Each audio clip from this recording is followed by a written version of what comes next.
20वीं सदी की शुरुआत में दुनिया एक अलग ही दौर से गुजर रही थी। उस समय भारत पर अंग्रेजी हुकूमत का साया था और अंग्रेज इस अहंकार में चूर थे कि उन्होंने भारत को सभ्य बनाया है। उनका दावा था कि भारत का अपना कोई महान इतिहास नहीं है और अंग्रेजी राज ही यहाँ संस्कृति लेकर आया है। लेकिन वे इस बात से पूरी तरह बेखबर थे कि जिस जमीन पर वे खड़े हैं उसके नीचे एक ऐसी सभ्यता सो रही थी जो जब जागी तो दुनिया के इतिहास को हमेशा के लिए बदल कर रख दिया। इस कहानी की असली शुरुआत 1820 के दशक में होती है, जब जेम्स लुइस नाम का एक अंग्रेज सिपाही कंपनी की फौज से तंग आकर भाग खड़ा हुआ। उसने अपना नाम बदलकर चार्ल्स मेसन रख लिया और एक बंजारे की तरह हिंदुस्तान की खाक छानने लगा। मेसन को पुराने खंडहरों और इतिहास में बड़ी दिलचस्पी थी। 1829 में वह पंजाब के साहिवाल जिले में एक ऊंचे टीले के पास पहुंचा। वहां उसने ईंटों के विशाल खंडहर देखे। उसने अपनी किताब हड़प्पा में आगमन में इसका जिक्र तो किया, लेकिन उसे लगा कि यह शायद सिकंदर के जमाने का कोई पुराना किला है। मेसन उस समय यह सोच भी नहीं सकता था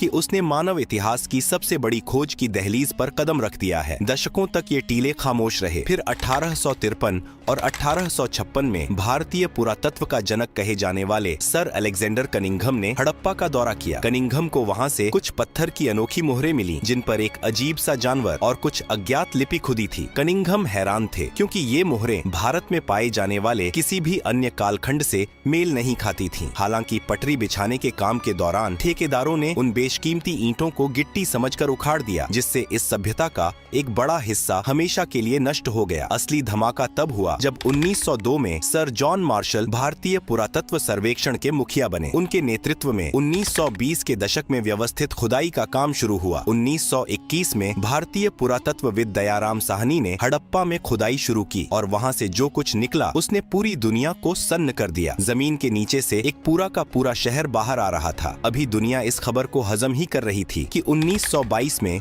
राखलदास बनर्जी ने हड़प्पा से करीब 590 कोस दूर सिंधु नदी के किनारे एक और जगह खोजी, मोहनजोदड़ो, जिसका अर्थ होता है मुर्दों का टीला। यहाँ से भी वैसी ही ईंटें, वैसे ही बर्तन और वैसी ही मोहरें मिली। मार्शल ने 1924 में लंदन की एक पत्रिका में आधिकारिक घोषणा की कि भारत में एक ऐसी प्राचीन सभ्यता मिली है जो मेसोपोटामिया और मिस्र की सभ्यताओं के बराबर पुरानी है। खोज का यह सिलसिला थमा नहीं। बाद में राखीगढ़ी, धोलावीरा और लोथल जैसे सैकड़ों शहरों का पता चला। हालिया खोज तो यह तक कहती है कि यह सभ्यता 5000 नहीं बल्कि 8000 साल पुरानी हो सकती है। इस खोज ने अंग्रेजों के उस तर्क को मिट्टी में मिला दिया कि भारत का इतिहास उनसे शुरू होता है। सिंधु घाटी सभ्यता ने साबित किया कि जब दुनिया के बाकी हिस्सों में लोग कबीलों में रह रहे थे, तब भारत के पास सुनियोजित शहर, पक्की ईंटों के मकान और दुनिया की सबसे बेहतरीन जल निकासी व्यवस्था थी। मिट्टी के नीचे दबे इन खंडहरों ने न केवल ईंट पत्थर उगलना शुरू किया बल्कि एक ऐसी गौरवशाली कहानी सुनानी शुरू की जिसने हर भारतीय का सिर गर्व से ऊंचा कर दिया। कल्पना कीजिए कि आप समय की मशीन में बैठकर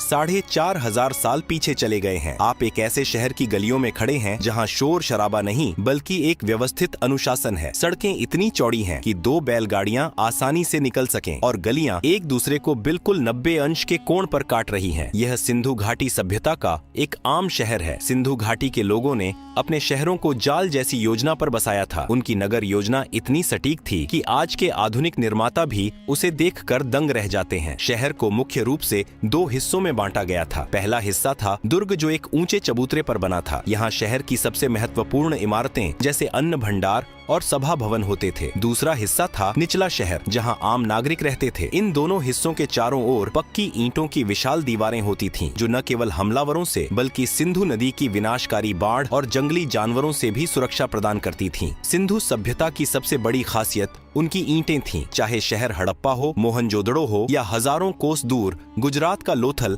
हर जगह ईंटों का आकार और अनुपात 4:2:1 जैसा था। यह उस समय की एक अद्भुत समानता की मिसाल है। लोग धूप में सुखाकर नहीं बल्कि भट्टियों में पकाकर ईंटें बनाते थे, जिससे उनके घर हजारों साल बाद भी मजबूती से खड़े रहे। मोहनजोदड़ो में खुदाई के दौरान एक विशाल स्नान कुंड मिला जिसे महान स्नान घर कहा जाता है। यह करीब 900 वर्ग फीट में फैला था। इसकी गहराई 8 फीट थी और इसमें उतरने के लिए उत्तर और दक्षिण दिशा से सीढ़ियां बनी थीं। इसे जलरोधी बनाने के लिए ईंटों के ऊपर प्राकृतिक राल की परत चढ़ाई गई थी। पास ही एक कुआं था जिससे ताज़ा पानी भरा जाता था और गंदे पानी के निकास के लिए बड़ी नालियां थीं। विशेषज्ञ मानते हैं कि इसका उपयोग धार्मिक अनुष्ठानों या विशेष उत्सवों के लिए किया जाता होगा। इस सभ्यता के पास दुनिया की सबसे उन्नत जल निकासी व्यवस्था थी। हर घर के अंदर अपना स्नान घर और शौचालय होता था, जिसकी नालियां ढकी हुई गलियों की नालियों से जुड़ी थीं। ये नालियां आगे जाकर शहर के मुख्य गंदे नाले में मिलती थीं। जगह जगह सफाई के लिए गड्ढे बनाए गए थे। सड़क के किनारों पर कूड़ा फेंकने के लिए मिट्टी के पात्र रखे जाते थे और शहरों के प्रवेश द्वार पर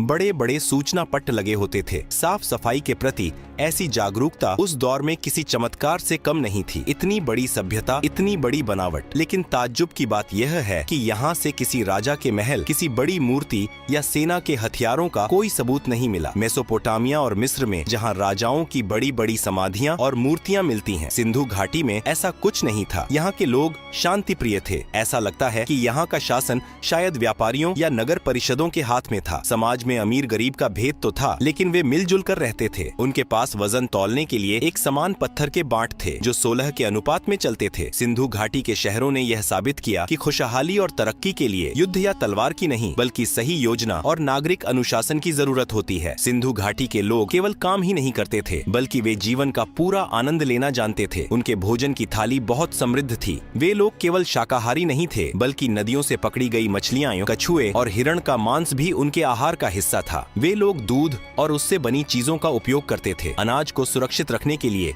उनके पास विशाल कोठार थे, जहां वे संकट के समय के लिए गेहूं और जौ बचाकर रखते थे। उनकी रसोई में पत्थर के ओखली और मूसल पाए गए हैं, जो बताते हैं कि वे मसालों को कूटकर उनका स्वाद लेना जानते थे। मनोरंजन के मामले में भी वे बहुत आगे थे। खुदाई में मिट्टी के पासे मिले हैं जो बताते हैं कि वे लोग जुआ या शतरंज जैसा कोई खेल खेलते थे। बच्चों के खिलौने तो इतने आधुनिक थे कि आज के प्लास्टिक के खिलौने भी उनके सामने फीके लगते हैं। पहियों वाली मिट्टी की गाड़ियां, सिर हिलाने वाले बैल और सीटी बजने वाले पक्षी उनके खिलौना उद्योग की कुशलता दर्शाते हैं। वे लोग संगीत और नृत्य के भी प्रेमी थे। कांसे की बनी नर्तकी की मूर्त ने यह साबित किया कि उस समय नृत्य एक विकसित कला थी। उनके पास तांबे के बने दर्पण थे जिनमें वे सजते संवरते थे। महिलाएं आंखों में काजल और होठों पर रंग लगाती थीं। वे लोग हाथी दांत की कंघियां इस्तेमाल करते थे और उनके बालों को बांधने के तरीके बहुत जटिल और सुंदर थे। उनकी शिल्पकारी केवल बड़े शहरों तक सीमित नहीं थी। चन्हुदड़ो जैसे छोटे शहर में माला के दाने बनाने के बड़े कारखाने मिले हैं, जहां कीमती पत्थरों को तराशकर उनमें महीन छेद किए जाते थे। वे लोग रंगों के जादूगर थे और मिट्टी के बर्तनों पर काले रंग से शानदार चित्रकारी करते थे। उनकी समुद्री यात्राएं भी हैरत अंगेज थीं। लोथल के बंदरगाह पर वे रात के समय दिशा जानने के लिए शायद आग के ऊंचे स्तंभों का उपयोग करते थे। उनके जहाज ज्वार भाटा की शक्ति को समझते थे और उसी के अनुसार समुद्र में उतरते थे। वे लोग केवल धरती पर नहीं, बल्कि आसमान पर भी नजर रखते थे। उन्होंने ग्रहों की चाल के अनुसार अपने पंचांग बनाए होंगे। सिंधु घाटी की यह समृद्धि किसी राजा के आदेश से नहीं, बल्कि आपसी सहयोग और विश्वास से उपजी थी। वहाँ के लोग शांति की कीमत जानते थे और शायद इसीलिए उन्होंने दीवारों के बजाय नालियों और सड़कों पर ज्यादा ध्यान दिया। सिंधु घाटी की सभ्यता सिर्फ पक्की ईंटों और नालियों का समूह नहीं थी, बल्कि यह अपने समय की सबसे बड़ी आर्थिक महाशक्ति थी। यहाँ के लोग न केवल कुशल निर्माता थे, बल्कि वे चतुर व्यापारी और बेहतरीन कलाकार भी थे। इस महान साम्राज्य की समृद्धि का असली राज सिंधु नदी की उपजाऊ मिट्टी में छिपा था। हर साल जब नदी में बाढ़ आती थी तो वह अपने साथ बेशकीमती मिट्टी लेकर आती थी। यहाँ के किसान गेहूं, जौ, सरसों और मटर जैसी फसलें उगाते थे, लेकिन दुनिया को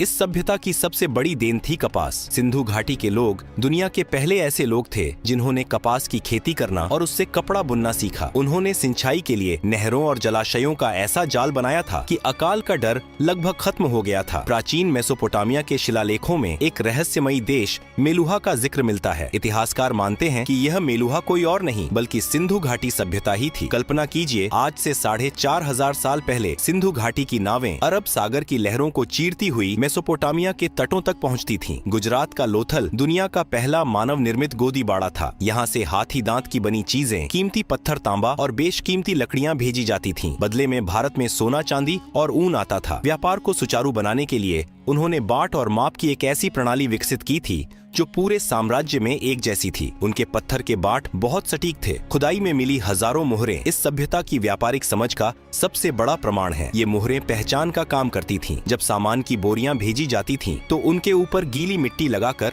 मुहर दबा दी जाती थी। अगर मुहर सलामत है तो इसका मतलब सामान के साथ छेड़छाड़ नहीं हुई है। इन मुहरों पर बने एक सींग वाले जानवर, हाथी और बैल की आकृतियां उनकी कलात्मक प्रतिभा को दर्शाती हैं। सिंधु घाटी के लोग सजावट के शौकीन थे। खुदाई में मिले आभूषणों जैसे सोने के हार, चांदी की चूड़ियां और कीमती पत्थरों के दानों से पता चलता है कि स्त्री और पुरुष दोनों ही गहने पहनते थे। चन्हुदड़ो नाम का शहर तो माला के दने बनाने की बहुत बड़ी जगह था। यहाँ की सबसे प्रसिद्ध कलाकृति है नाचती हुई लड़की की कांसे की मूर्त। पिघली धातु को सांचे में ढालने की तकनीक से बनी यह मूर्ति उनके विज्ञान के ज्ञान को दिखाती है। वहीं दाढ़ी वाले पुजारी की पत्थर की मूर्ति उनकी कला का बेजोड़ नमूना है, जिसमें उनके कपड़ों पर की गई नक्काशी तक साफ नजर आती है। यहाँ के लोग किसी मंदिर में पूजा नहीं करते थे, बल्कि वे प्रकृति के उपासक थे। वे पीपल के पेड़, सांपों और जानवरों की पूजा करते थे। एक प्रसिद्ध मुहर मिली है जहाँ एक योगी जानवरों से घिरा हुआ बैठा है। पत्थर की मूर्तियाँ बताती हैं कि समाज में महिलाओं का स्थान बहुत ऊंचा था और वे शक्ति की पूजा करते थे। उनकी धार्मिक सोच बहुत ही व्यावहारिक थी। वे नदियों को जीवन देने वाली माता मानते थे और उनकी पूजा करते थे। कालीबंगन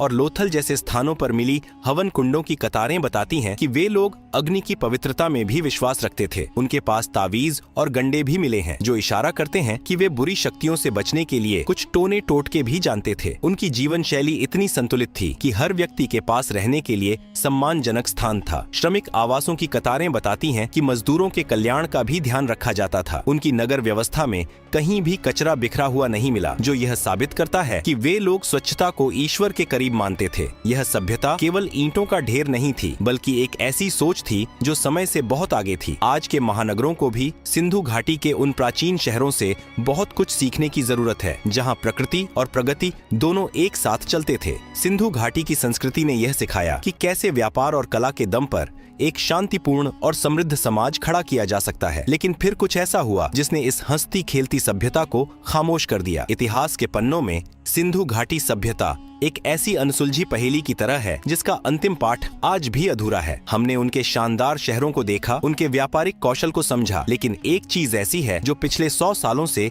दुनिया के सबसे बड़े बुद्धिजीवियों को चुनौती दे रही है, उनकी भाषा। सिंधु घाटी के लोगों ने हजारों मोहरों, तांबे की पट्टियों और बर्तनों पर अपनी लिखावट छोड़ी है। इसमें लगभग 400 से 500 अलग अलग संकेत हैं। शोधकर्ताओं ने पाया कि उनकी लिखावट का हर संकेत किसी शब्द या ध्वनि को दर्शाता है। दिलचस्प बात यह है कि वे बाएं से दाएं नहीं, बल्कि दाएं से बाएं लिखते थे। इतिहासकारों को यह पता तब चला जब उन्होंने देखा कि लिखावट के बाईं ओर अक्षर अक्सर चिपक गए हैं। जैसे जगह कम पड़ने पर हम अंत में छोटे अक्षर लिखते हैं। मिस्र की लिखावट को इसलिए पढ़ा जा सका क्योंकि वहाँ एक ऐसा पत्थर मिला था जिस पर एक ही बात 3 अलग भाषाओं में लिखी थी। लेकिन सिंधु घाटी के लिए हमें अब तक कोई ऐसा सहारा नहीं मिला। इस लिखावट को समझने की कोशिश आज भी जारी है, जो यह बताता है कि यह गुत्थी आज भी कितनी गहरी है। करीब 1900 ईसा पूर्व के आसपास इस महान सभ्यता में दरारें पड़नी शुरू हुई। अचानक शहरों की व्यवस्था बिगड़ने लगी। जल निकासी का रास्ता कचरे से भर गया और दूसरे देशों के साथ होने वाला व्यापार बंद हो गया। 1800 ईसा पूर्व तक आते आते बड़े शहर खाली होने लगे। आखिर ऐसा क्या हुआ जिसने 5000 साल से टिकी इस सभ्यता को खत्म कर दिया? इसके पीछे कई बातें कही जाती हैं। पहली यह कि सिंधु नदी ने अपना रास्ता बदल लिया, या फिर वह महान सरस्वती नदी सूख गई जिसके किनारे सबसे ज्यादा बस्तियां बसी थीं। पानी खत्म हुआ तो खेती चौपट हो गई और लोग पलायन करने पर मजबूर हो गए। दूसरी बात यह है कि मोहनजोदड़ो कम से कम 9 बार बाढ़ में डूबा और फिर से बसाया गया। शायद बार बार आने वाली बाढ़ और भीषण भूकंपों ने उनकी हिम्मत तोड़ दी। तीसरी बात यह है कि मौसम के बदलने से बारिश कम हो गई। ईंटें पकाने के लिए जंगलों की अंधाधुंध कटाई ने वातावरण को और बिगाड़ दिया, जिससे अकाल पड़ गया। चौथी बात यह कि कुछ कंकालों की जांच में बीमारियों के लक्षण मिले हैं। मुमकिन है कि किसी बेकाबू बीमारी ने पूरी आबादी को खत्म कर दिया हो। एक बात यह भी कही गई कि बाहर से आए लोगों ने हमला किया होगा, लेकिन इसका कोई ठोस सबूत नहीं मिला है। भले ही सिंधु घाटी के शहर मलबे में बदल गए, लेकिन उनकी आत्मा आज भी भारतीय संस्कृति में जीवित है। वे लोग गंगा के मैदानों की ओर बढ़ गए और अपने साथ अपनी तकनीक और परंपराएं ले गए। आज भी गांव देहात में जिस तरह की चूड़ियां पहनी जाती हैं, जिस तरह बैलगाड़ियां बनाई जाती हैं और जिस तरह योग व प्रकृति की पूजा की जड़ें मिलती हैं, वह सब हमें उसी महान सभ्यता से मिला है। सिंधु घाटी सभ्यता ने दुनिया को सिखाया कि कैसे इंसान प्रकृति के साथ तालमेल बिठाकर एक आदर्श समाज बना सकता है। उनके शहर भले ही मौन हो गए हों, लेकिन उनकी ईंटें आज भी कहती हैं कि हम दुनिया की सबसे पहली सभ्य संतानें थे। आज जब हम आधुनिक ड्रेनेज और अर्बन प्लानिंग की बात करते हैं, तो हमें याद रखना चाहिए कि हमारे पूर्वजों ने यह सब हजारों साल पहले ही सिद्ध कर दिया था। उनकी वह अनपढ़ी लिपि शायद किसी दिन हमसे बात करेगी और हमें वह रहस्य बताएगी जो अभी तक मिट्टी में दबा हुआ है। तब तक हमें उनके द्वारा छोड़े गए इन शानदार खंडहरों का सम्मान करना चाहिए, क्योंकि ये हमारे गौरवशाली अतीत की नींव है। सिंधु घाटी की वह महान आत्मा आज भी हमारे रक्त में और हमारी संस्कृति के हर कण में जीवित है, जो हमें निरंतर आगे बढ़ने और प्रकृति के साथ जुड़कर रहने की प्रेरणा देती है। यह कहानी अंत नहीं, बल्कि एक नई शुरुआत है जो हमें खुद को पहचानने में मदद करती है।